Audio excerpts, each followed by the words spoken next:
want to know the whereabouts of our daughters. Our daughters are 14, 16, 15 years old. Where are they? Who has taken them away from us? What is happening with them?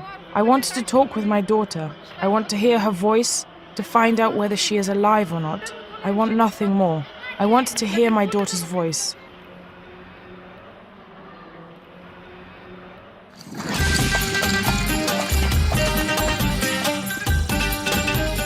Egypt is most often associated with ancient history, pharaonic dynasties, the pyramids and tourism. Few holidaymakers to Egypt notice what lies concealed behind the facade of this ancient paradise.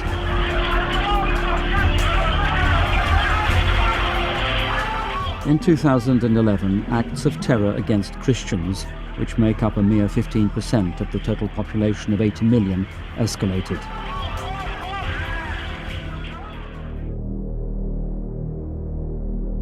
Perhaps the most horrific and hidden aspect of contemporary Christian persecution is the abduction and forced conversion of underage girls.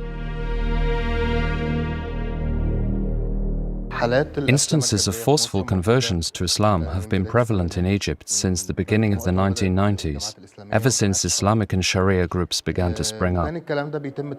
These incidents took place under the patronage of the National Security Agency.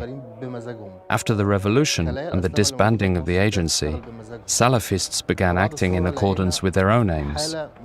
After the revolution, we noticed how their interest turned towards 11, 12 and 13-year-olds. There is a whole group of girls this age who have totally disappeared. One of such abducted Egyptian Christian girls is 14-year-old Nadia Said Makram, who vanished while visiting a church. I led her to church. When the church service began, I went outside for a moment. On my return, Nadia was gone. We went outside and searched the streets. Then we came back to church, but she was nowhere to be seen. And then they suddenly told me, "Your daughter has been kidnapped."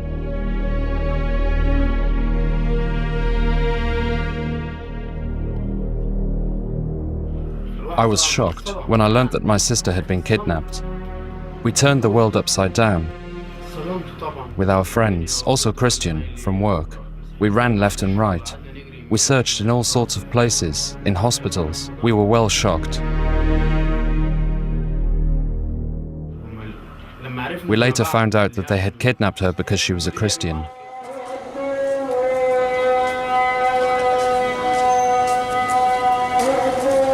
Kidnappings are tragically increasingly the order of the day in Egypt. Young Christian girls are taken away to unknown destinations where they suffer multiple rape, are drugged, and then after a few weeks of torture, coerced and blackmailed to convert to Islam. If a young Christian girl disappears in Egypt today, then it is more than likely that in a month or two she will appear in a video clip, admitting that she has become a Muslim of her own free will. The moment she makes such a declaration, she officially becomes a Muslim, and her Christian family lose all rights to her.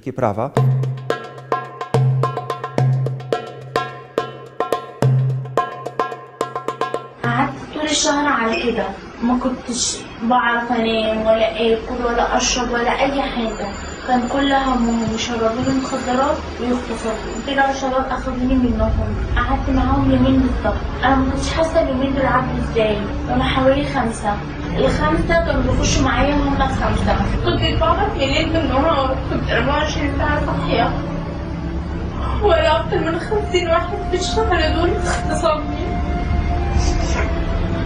عشان أنا مسيحية.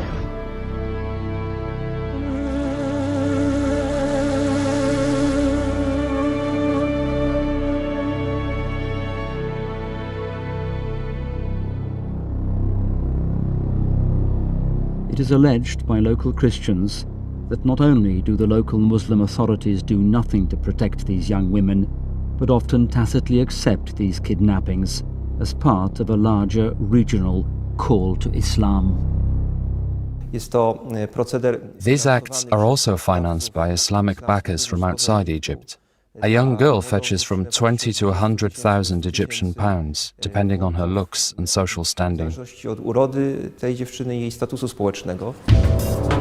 Though the detention sites where the young Christian girls are imprisoned are sometimes known, the local police are silent in face of these crimes.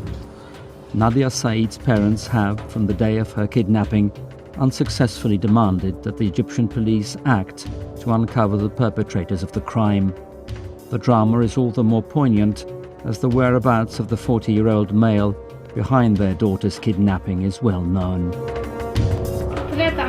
I went to report the kidnapping to the public prosecutor's office. The police came to my house and roughed us up and searched our home. I was forced to leave because the chief prosecutor quite literally told me, "We will finish you off." I should have stayed put and quiet. Though I know the kidnapper, I should nevertheless not level any charges, but quite simply accept a missing persons inquiry. I must accept my daughter's kidnapping or leave.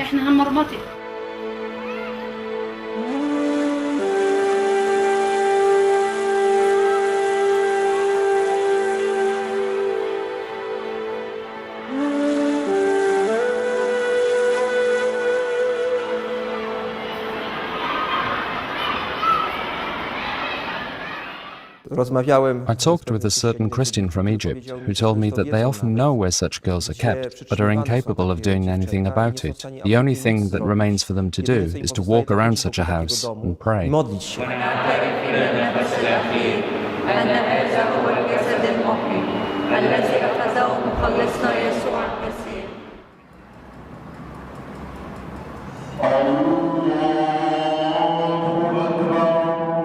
The kidnapping of young Christian girls and their forceful conversion to Islam leads to a number of other dramatic consequences. In the light of Egypt's new constitution, inspired by Sharia law, a reversion to Christianity following a conversion to Islam, freely or by coercion, is practically impossible. The most extreme punishment for apostasy from Islam is death. As relates to the return of people to Christianity, we have lodged 5,000 petitions for the single purpose of regaining a Christian's right to return to Christianity.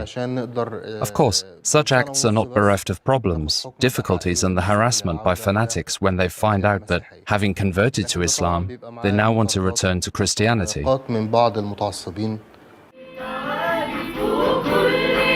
Terrified young Christian girls, harassed and exposed to Muslim provocations, find some help in church centres, such as the one operating in the Catholic Archbishopric of El-Minya. Apart from material assistance, they, above all else, receive spiritual and psychological support. We try to talk with the girls about any problem that might have occurred, attacks, rape.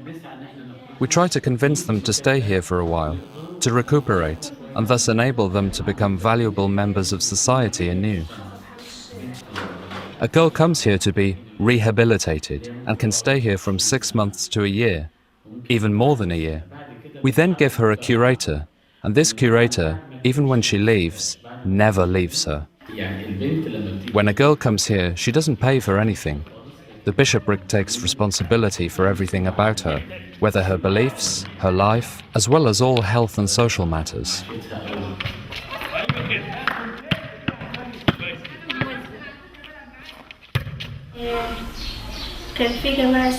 There was a group of Muslims set on kidnapping me. That is why I am here. There were problems between the group of Muslims and my brother. They feared for my safety, and so they put me here. Now when I have free time, I can't go home because of them, because I am scared of them, their stare. So when I am home, I always stay inside and never ever go outside. If I stay here for another year, I will get married and not go back home to live there. I will immediately wed. In addition to kidnappings and forced conversions, young Christian girls are forced to cover their heads and faces according to Muslim tradition or bear humiliation. Despite the escalating nature of these crimes, a veil of silence in the international community has rendered this subject mute. Chrześcijanie tak naprawdę Christians essentially realize that under the present circumstances, unless the free world, the West, wakes up and does something to effectively help them, wpłynąć na władze Egiptu, to influence the Egyptian authorities to change their policy towards Christians, głównie politykę przyzwolenia na essentially a policy of consent to victimization and a brutal showdown with Christianity, to jedyne co im then all that is left to them is their faith in God and prayer.